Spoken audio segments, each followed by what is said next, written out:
Assalamualaikum warahmatullahi wabarakatuh. Syukur Alhamdulillah kita bisa berjumpa lagi di channel ini. Salam sehat, salam sejahtera bagi kita semua.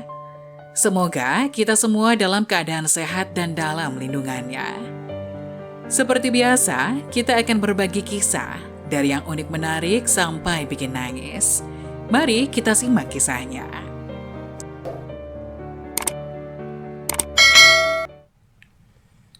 Tiga pertanyaan wajib yang akan disodorkan kelak di alam kubur. Orang yang meninggalkan akan menghadapi ujian berupa pertanyaan-pertanyaan yang akan dilontarkan dua malaikat. Apa sajakah dua kalimat itu? Syekh Ibnu Taimiyah, berjudul Hidup Sesudah Mati, menjelaskan terdapat tiga pertanyaan yang akan ditanyakan menurut Syekh Ibnu Taimiyah, yaitu siapakah Robmu, apa agamamu, dan siapakah nabimu. Penjelasan Syekh Taimiyah terkait pertanyaan tersebut. Pertama, siapakah Robmu yang telah menciptakanmu dengan engkau beribadah kepadanya dan yang engkau khususkan dalam beribadah? Kedua, apa agamamu, yakni amalan si fulan yang dia beragama dengannya untuk Allah dan mendekatkan diri kepadanya. Ketiga, siapakah nabimu, yakni nabi yang si fulan beriman dengannya dan mengikutinya. Bagi mereka yang beriman tak hanya di lisan, maka Allah akan teguhkan. Maka Allah akan teguhkan orang-orang beriman dengan al-qauli as-sabits atau perkataan yang teguh di dunia dan di akhirat. Quran Surat Ibrahim ayat 27. Allah Subhanahu wa Ta'ala jadikan mereka teguh dan tidak ragu-ragu, tidak bimbang dalam menjawab. Perkataan yang teguh atau al-qaul as-sabits adalah kalimat tauhid, La ilaha illallah, sebagaimana firman Allah Subhanahu wa Ta'ala. Apakah kamu tidak melihat bagaimana Allah memberikan permisalan kalimat yang baik atau kalimat tauhid? Itu seperti pohon yang baik, akarnya kokoh dan cabangnya di langit. Quran Surat Ibrahim ayat 24.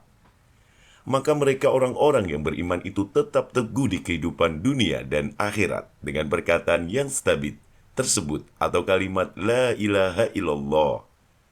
Bagi mereka yang teguh imannya, maka ketika di alam kubur akan menjawab, Robku adalah Allah, Islam agamaku, dan Muhammad nabiku.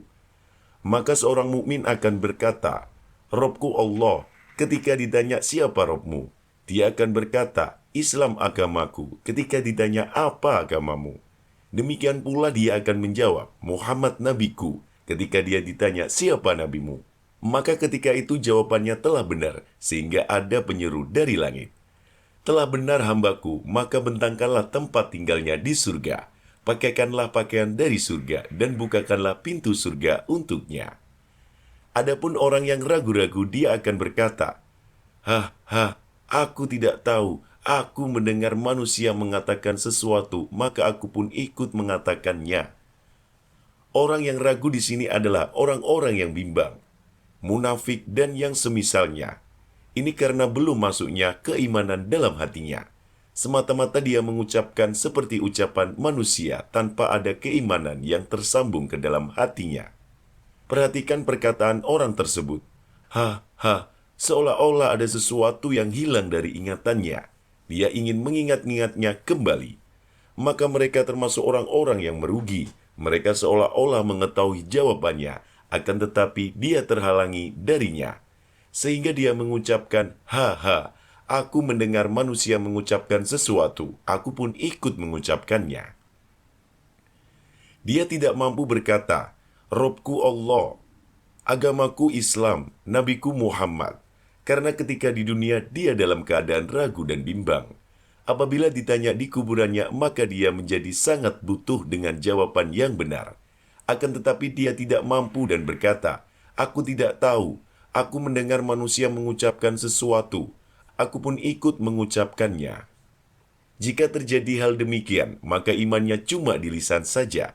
Maka dia dipukul dengan mizabah dari besi, lalu dia berteriak dengan teriakan yang bisa didengar oleh semua makhluk selain manusia. Dia dipukul karena tidak mampu menjawab, sama saja apakah orang kafir ataupun munafik. Dan yang memukul adalah dua orang malaikat yang menanyainya. Mirzabah adalah pemukul atau palu dari besi. Dan dalam suatu riwayat, Kalau seluruh penduduk Mina berkumpul untuk memikulnya, maka mereka tidak mampu untuk memikulnya. Apabila dia dipikul, maka akan berteriak dengan teriakan yang didengar oleh semua makhluk kecuali manusia. Terkadang yang mendengar akan terpengaruh dengannya, sebagaimana Nabi pernah melewati kuburan musyrikin dari atas keledainya. Maka keledai tersebut lari menjauh, hampir melemparkan beliau, dikarenakan keledai tersebut mendengar suara yang sedang diazab. Diriwayatkan Muslim dari Zaid bin Thabit.